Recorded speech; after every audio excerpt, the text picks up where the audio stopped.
Bendiciones, amado de Dios. Último domingo del mes de diciembre del 2021 y queremos compartir un tema realmente importante.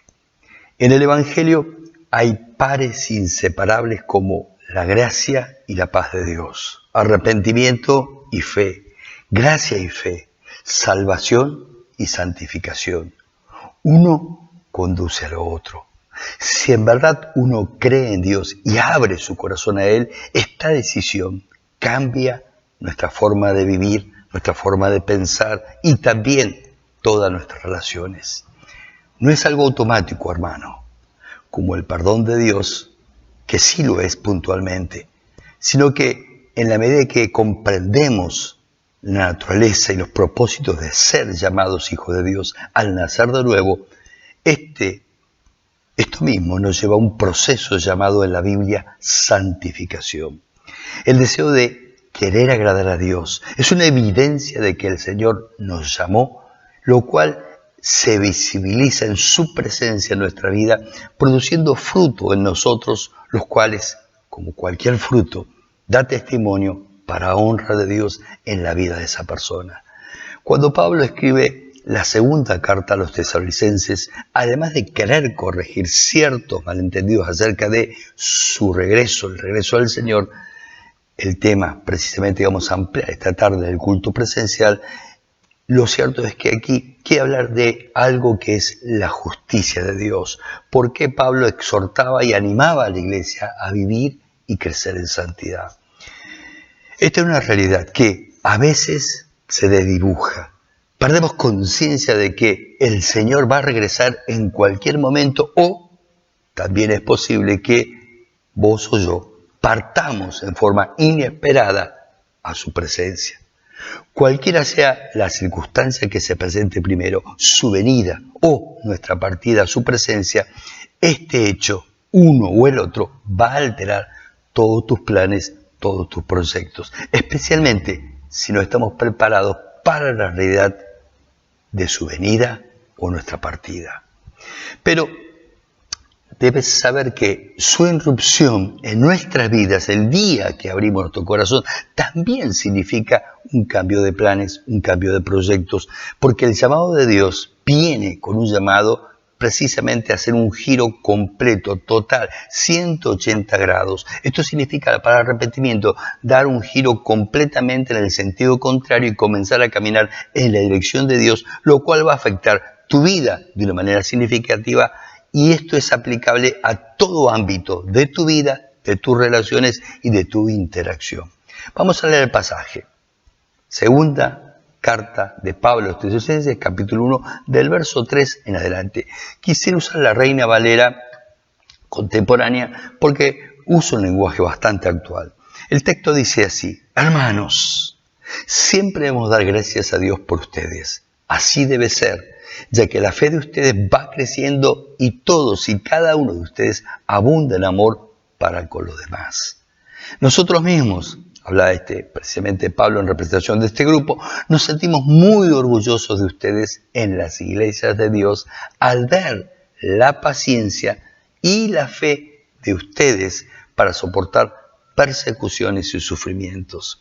Esta experiencia que ellos están viviendo, es una evidencia del justo juicio de Dios, de que ustedes son considerados dignos de su reino, por el cual también sufren. Delante de Dios es justo también que se haga sufrir a quienes lo hacen sufrir a ustedes.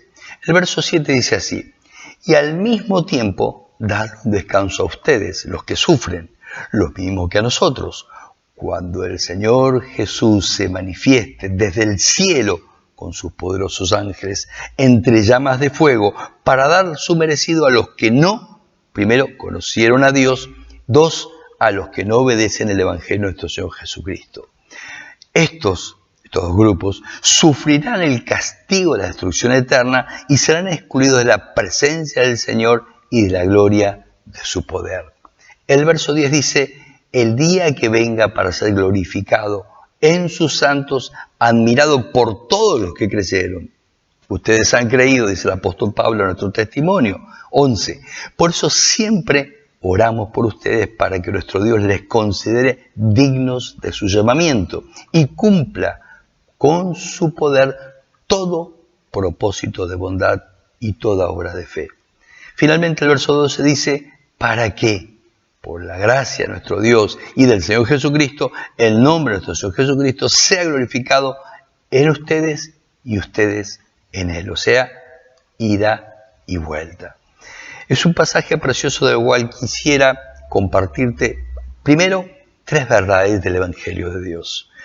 1, el texto dice claramente, no hay forma de equivocarse, dudar o perderse. El Evangelio fue diseñado, pensado por Dios para transformar totalmente tu vida y mi vida.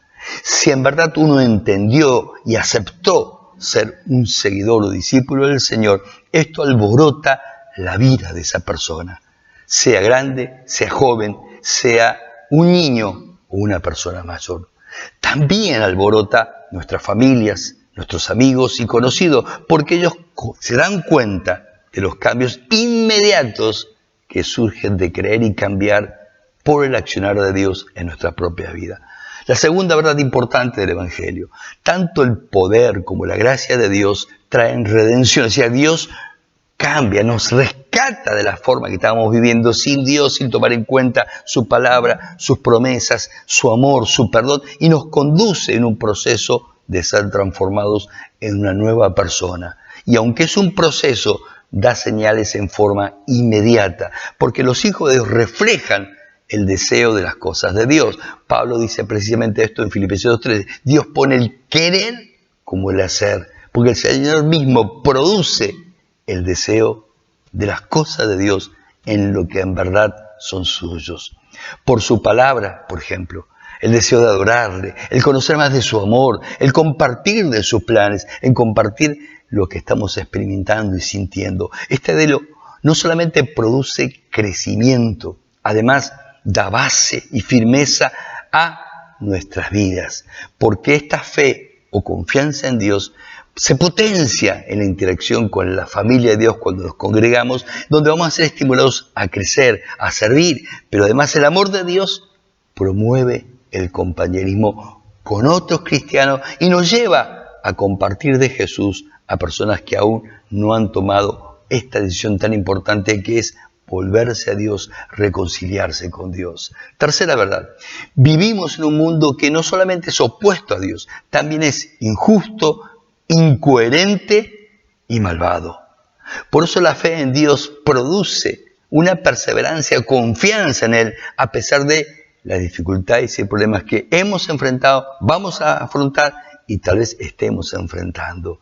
En aquel tiempo, el tiempo del primer siglo, las injusticias, los abusos y males tenían 3 fuentes muy distintas. 1, las autoridades civiles que buscaban tener, como hoy, el control, el dominio sobre las personas a las cuales consideraban cosas, objetos. 2, el ámbito religioso siempre tiene personas que tratan de manipular, engañar, mantener a la gente cautiva en mitos y mentiras religiosas. 3, los poderosos que veían a las personas como objetos descartables para poder mantener sus propias posiciones y estatus. Hay más verdades. El versículo 4 plantea una clara persecución a la iglesia. Hubo en los primeros siglos. Hoy ya hay señales de una persecución. Alguno va a pensar, pero falta para esto. Todavía el anticristo no se manifestó.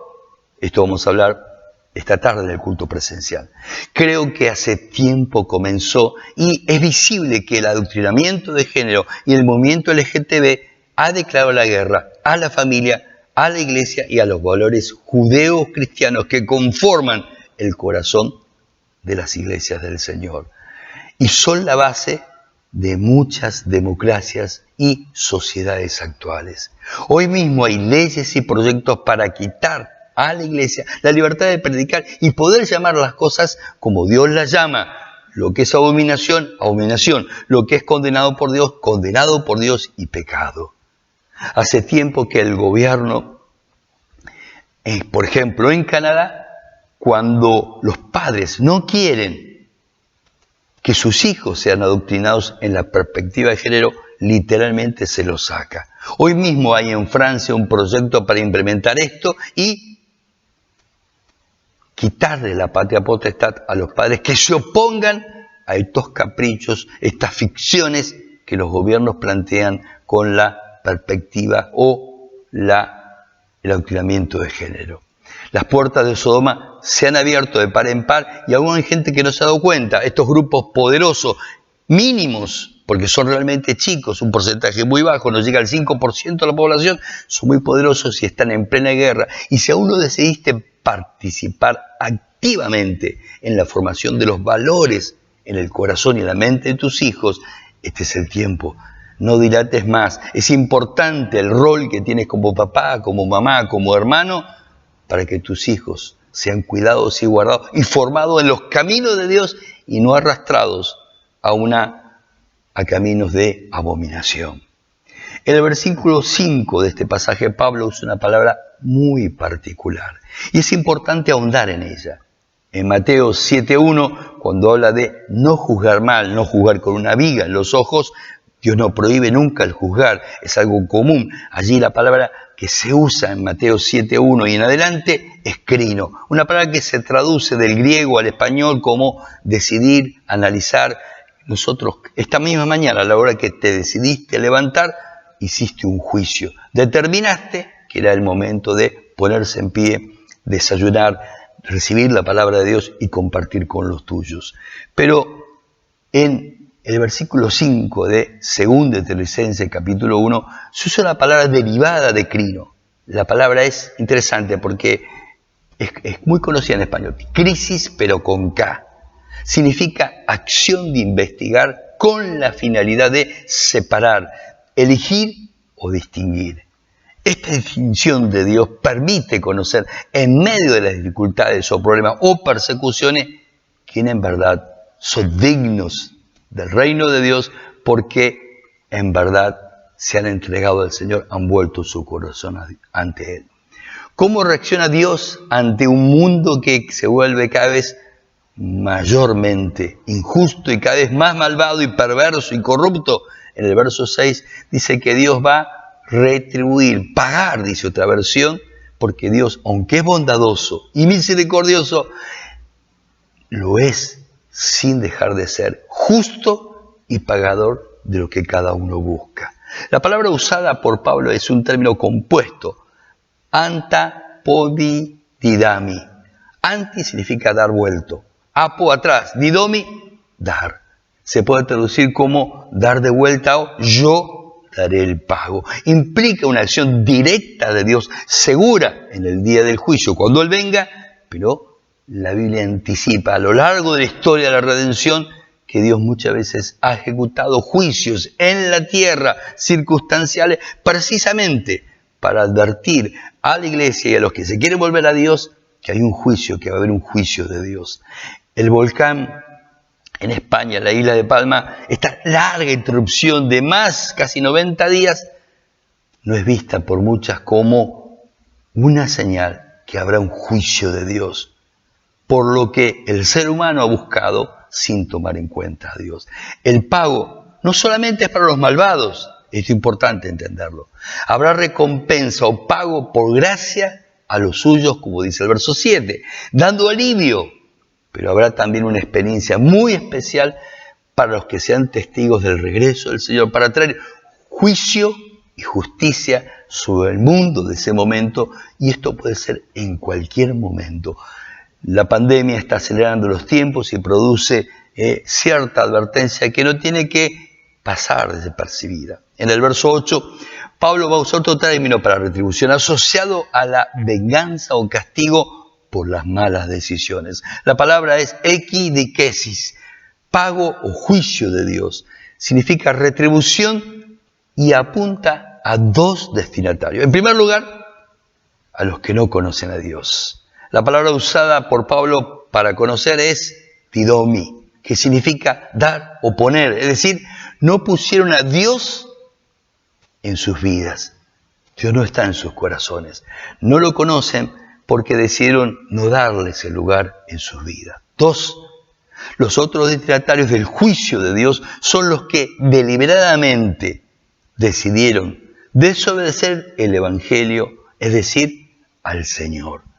La segunda causa puede incluir a personas que hoy son parte de una iglesia, de una religión, y que solo se han conformado con ser asistentes, estar en los bancos, estar en la silla, sin dejar a Dios que obre y transforme su vida.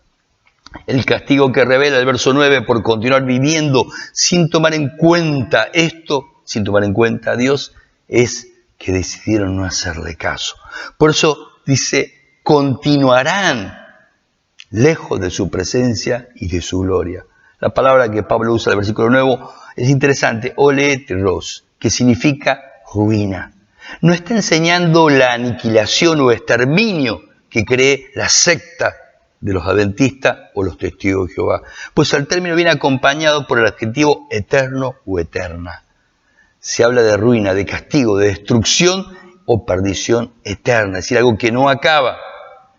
En un momento no es aniquilación. Este concepto de perdición eterna es algo que incomoda a muchos teólogos y predicadores, pero es la realidad en la palabra de Dios. Recordemos que este lugar fue creado por Dios, pero cada uno escoge recibir la gracia de Dios, resistir o rechazar la gracia de Dios y tomar el mal camino, como el apóstol Juan nos dice en Juan 8:24. Es el pago por nuestras propias malas decisiones.